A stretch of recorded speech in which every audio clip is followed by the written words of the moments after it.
There you are, little baby. Mm-hmm.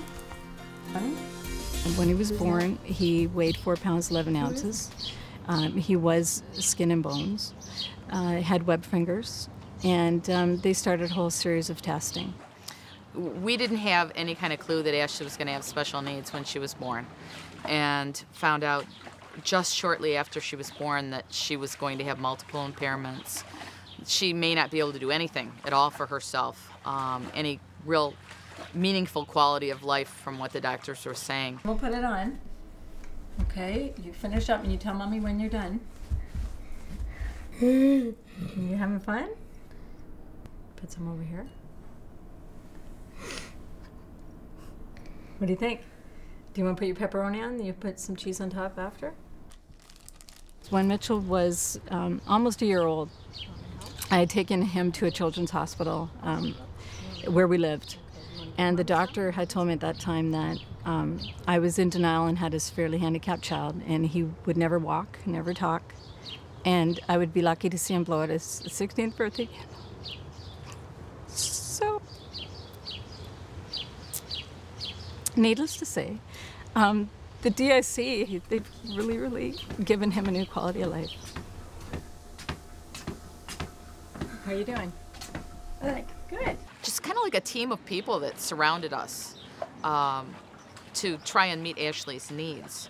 And through that process, well, now it's 21 years later, Ashley's doing things that the doctors never anticipated that she'd be able to do. You do it. Where's the other one?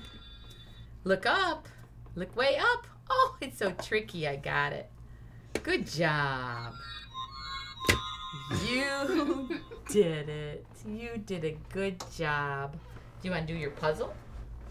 Here. It's a very unique organization where I have a new parent come in and they're used to running all over the place to do everything and to see all the people they need to see, and they can come to one place and they say, oh, you do that here too? It took Ashley 8 years to use a spoon, but they didn't give up. Same thing with riding the bike. That was, I've lost track of the amount of years that it took for her to learn how to pedal. But we worked on pedaling for probably, my guess is about 6 years. And now we're working on steering. Oh, good. Okay, now look at me. What did you eat? Look at all of the pictures and find the picture that says we ate. Okay. Go ahead and make it talk. Hamburger. You had a hamburger. Well, good. Let's make a whole sentence out of it, okay? So clear. I remember my first visit with Carrie, and she brought out the Dynavox, and I thought, what's she doing? Mitchell won't be capable of doing this. Well, he sat down, and after 5 minutes was talking, was speaking, and I was amazed. I actually sat and cried, and amazed just that this person saw the potential. Good. Now make it talk. We ate hot dog. Excellent. Good job. High fives. Okay. I've had so many parents come in and the doctor would have told them, they'll never be able to walk, they'll never be able to do this, they'll never be able to do that, and I always tell them you can never say never. Ready? Way up high. 1. Good. Counting. Oh my goodness, that's the best stretching I've seen.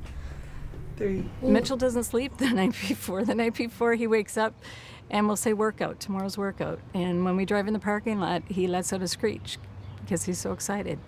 And they work him hard, so it's not that he's going there for fun. As soon as Ashley pulls up, she giggles. And she's not like that other places when we go for different appointments because she knows that her friends are there. And she looks at her therapist as friends. Okay, show me that you want help. Show me how we're going to do it again. You want help? She views it, I know, as a place that's just joyful. Help me, friend. That's right. Good signing. Here we go. Give me some. There he is. Look Give me at some. you. Give me some. You know, the kids, they're just loved on and cared for, and that is very unique. These people, they're amazing. From the time you walk in the door to the girls at the front desk, right up to the CEO and the doctors, they know you by name. They greet you with a smile, and they're there for the benefit of your child. I've seen them grow up. I've seen them take their first steps. I know all their families. I know their pets' names. you become attached to them. We love these kids. As a parent, if you would like your child to be treated the way you want your child treated and to reach for goals that you really want for your child, the Detroit Institute for Children is the place you have to bring your child. There's so many other kids that need the DIC, and I want to see it there for them, and I want to see it thriving and growing. We have the potential to provide the best therapy for these kids, and through donations and from grants and from the love of the community, we can make it a reality.